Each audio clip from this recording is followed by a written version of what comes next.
gostaria de apresentar para vocês quem são os estrangeiros, então, que a gente tem na Justiça Federal. Agora ficou com eco. Ah, porque eu estou perto da casa. Para vocês terem uma ideia, e esses dados vêm de uma pesquisa muito legal que 2 juízes lá de Guarulhos fizeram, e números praticamente da Justiça Federal de Guarulhos. Entre 99 e 2014, 76% dos réus processados eram estrangeiros. Ou seja, muito, né? Quase a maioria. E quais são os crimes cometidos por eles? 90% tráfico internacional de drogas. 90%. É o pessoal pego no aeroporto. E aqui em São Paulo, porque eu tenho saudade, né, das audiências com os estrangeiros, do tráfico, aqui tenho uns crimes mais selecionados, assim, outro tipo. E quando eu tenho tráfico aqui, é gente que está no ônibus da International Airport indo para Guarulhos. Ele sai da Praça da República, o ônibus, e aí a competência fica para São Paulo, porque eles são pegos no caminho. Mas, assim, 90% dos casos é tráfico de drogas. E tem muito também o uso de documento falso. E de onde eles vêm, esses réus? Do mundo inteiro, mais variados lugares. Opa! Desculpem. Oceania, 2%, 26% da África, 20% da Europa, 4% da Ásia e quase 50% aqui do próprio continente americano. Então, não é bem também, às vezes os juízes têm a ideia que são só africanos, quem trafica, as mulas, totalmente diversificados. E o outro slide é muito interessante. Quais são os idiomas? Em 17 anos, já houve mais de 50 idiomas na Justiça Federal.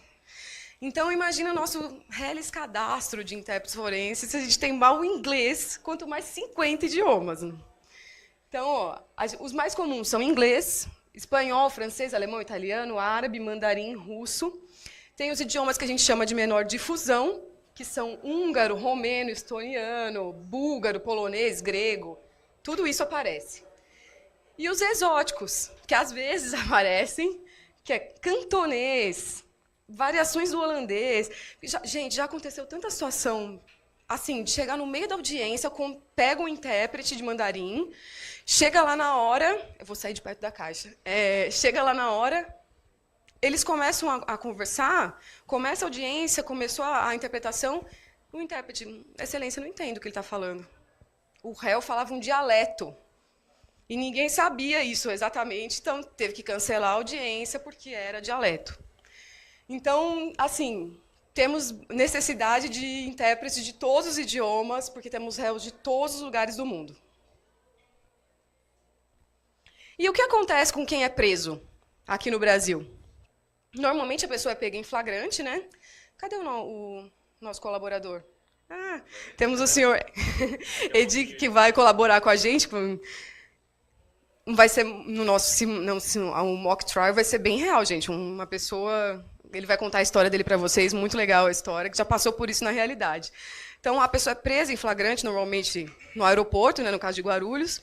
Hoje, a audiência de custódia, ou seja, o preso é imediatamente, no máximo em 24 horas, levado até o juiz, para que se faça uma audiência preliminar, veja quem é a pessoa exatamente, se é o caso de manter a prisão ou não, verificar se o flagrante está regular. E aí, pode-se conceder liberdade provisória para a pessoa, ou decretar a prisão preventiva, ou seja, o estrangeiro vai permanecer preso. Se, normalmente, o que acontece, os homens são mandados para o presídio de Itaí, que é uma cidade aqui do interior, fica mais ou menos a uns de 400 a 500 quilômetros de distância. Pois é.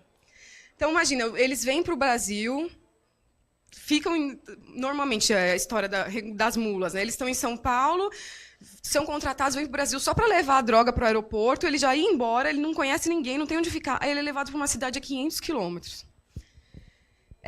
E as mulheres vão para o presídio feminino da capital.